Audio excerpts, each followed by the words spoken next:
నర్సరావుపేట పట్టణం 1వ వార్డులో ఎన్నికల ప్రచారం కార్యక్రమాన్ని నిర్వహించడం జరుగుతోంది. ఈ కార్యక్రమంలో భాగంగా ఆవుల సత్రం నుంచి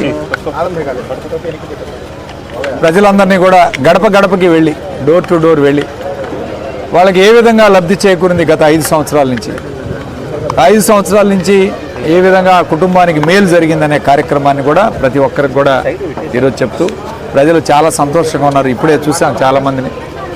కొంతమంది పిల్లలు చదువుకోవడానికి అమ్మఒడి కానీ, ఫీజు రియంబర్స్మెంట్ కానీ, డ్వాక్రా డబ్బులు కానీ, చేయూత కానీ, అట్లానే ఇళ్ల పట్టాలు కానీ ఇవన్నీ కూడా చాలామందికి ఈరోజు ఇవ్వటం జరిగింది.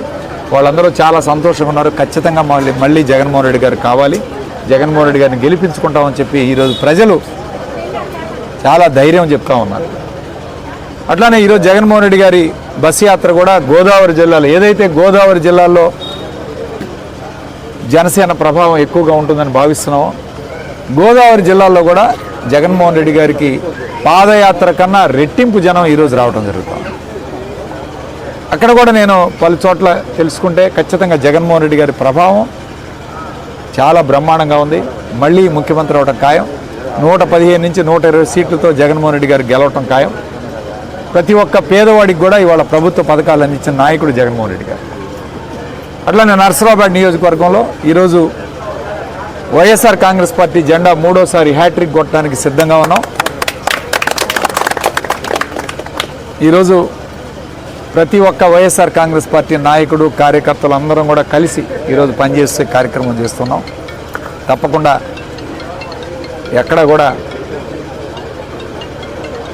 ఎక్కడికి వెళ్ళినా సరే అపూర్వ ఆదరణ లభిస్తుంది. ఈరోజు నర్సరావుపేట పట్టణంలో వైఎస్ఆర్ పార్టీ ప్రచారం 3 చోట్ల జరుగుతూ ఉంది. ఇవాళ శరవేగంగా పట్టణం అంతా కూడా ప్రచార కార్యక్రమం నిర్వహిస్తున్నాం.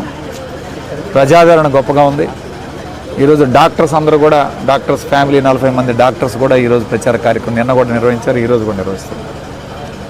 అట్లానే రానున్న 5 సంవత్సరాల కాలంలో మరిన్ని అభివృద్ధి కార్యక్రమాలు, నర్సరావుపేటని కార్పొరేషన్ చేసే కార్యక్రమం కానీ, వైఎస్ఆర్ స్మృతివనం నిర్మాణం చేసే కార్యక్రమం కానీ, ట్రాఫిక్ సమస్యని పరిష్కారం చేసే కార్యక్రమం, జేఎన్టీయూ యూనివర్సిటీ తీసుకొచ్చే కార్యక్రమం, ఇలా అభివృద్ధి కార్యక్రమాలు చేయడానికి సిద్ధంగా ఉన్నాం. సంక్షేమంతో అభివృద్ధి 2 కూడా కలిపి ప్రజలను ముందుకు తీసుకెళ్లే కార్యక్రమం చేస్తామని తెలియజేస్తూ, ప్రతి ఒక్కరికి ఒకటే, మీకు పథకాలు మళ్ళీ రావాలన్నా, వాలంటీర్ వ్యవస్థ ఉండాలన్నా జగన్మోహన్ రెడ్డి గారిని గెలిపించుకోవాలి. అట్లానే నామినేషన్ కార్యక్రమం కూడా ఈ నెల 24వ తారీఖున నేను, మన ఎంపీ అభ్యర్థి డాక్టర్ అనిల్ కుమార్ గారు ఇద్దరం కూడా కలిసి 24వ తారీఖున ప్రసన్న ఆంజనేయ స్వామి దేవాలయం రెడ్డినగర్లో అక్కడి నుంచి ప్రారంభమయ్యే భారీ ర్యాలీగా ఆర్డీఓ ఆఫీసు, కలెక్టర్ ఆఫీస్ దాకా కూడా ఈ ర్యాలీ కొనసాగుతుంది. నామినేషన్ వేస్తాం. ప్రచార కార్యక్రమాన్ని ముమ్మరం చేసి ప్రతి ఒక్క వైఎస్ఆర్ కాంగ్రెస్ పార్టీ కార్యకర్తలు, నాయకులు అందరూ కూడా, శ్రేయోభిలాషులు అందరూ కూడా ఈ కార్యక్రమానికి హాజరవ్వాలని ఈరోజు అందరికీ విజ్ఞప్తి చేస్తూ సెలవు తీసుకుంటాం.